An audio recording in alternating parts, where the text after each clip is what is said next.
Lalu kemudian itu viral, itu di luar sepengetahuan kami, dan kami tidak pernah meminta wartawan dari awal kita mendapati perbuatan-perbuatan penyimpangan ini untuk diberitakan.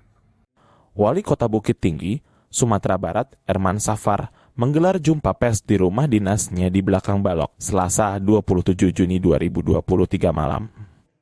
Hanya saja, jumpa pers yang rencananya mengklarifikasi berita viral dan heboh terkait kasus dugaan insest itu tidak berjalan seperti diharapkan sebab wali kota tidak hadir.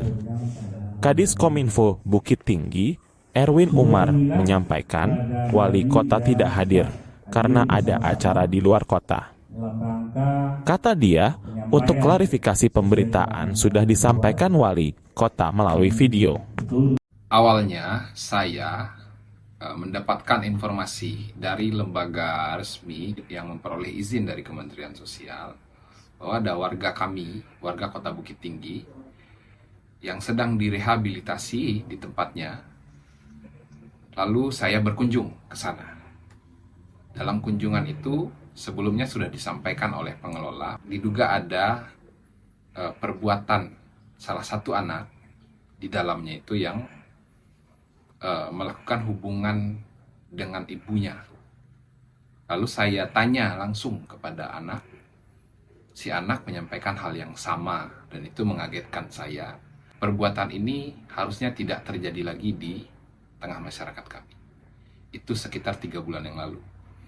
Lalu kemudian beberapa hari yang lalu kami mengadakan kegiatan sosialisasi. Acaranya terbatas, undangannya hanya untuk 7 orang per kelurahan. Lalu juga dilaksanakan di tempat yang tertutup.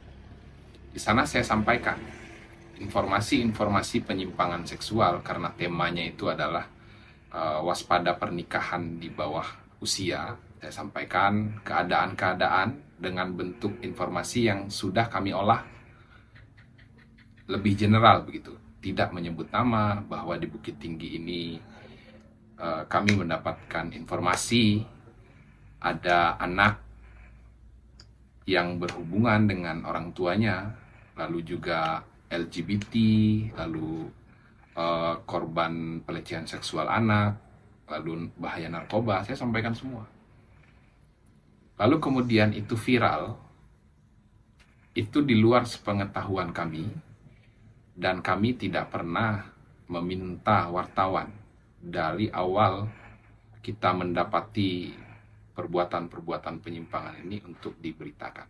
Lalu kenapa kami selalu menyampaikan keadaan-keadaan sosial yang mengkhawatirkan ini? Semata-mata karena hanya untuk kewaspadaan sosial di tingkat masyarakat.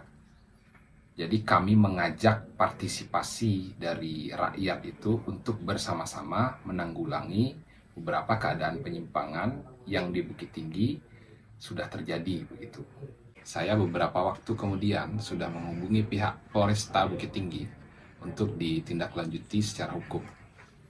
Dan sampai saat ini, kasus ini sedang dalam penyelidikan. Belum ada keterangan dari Polresta Bukit Tinggi menyatakan bahwa ini hoax, ini bohong. Belum pernah ada. Sampai hari ini, tadi pagi saya baru berjumpa dengan pihak Polresta Bukit Tinggi.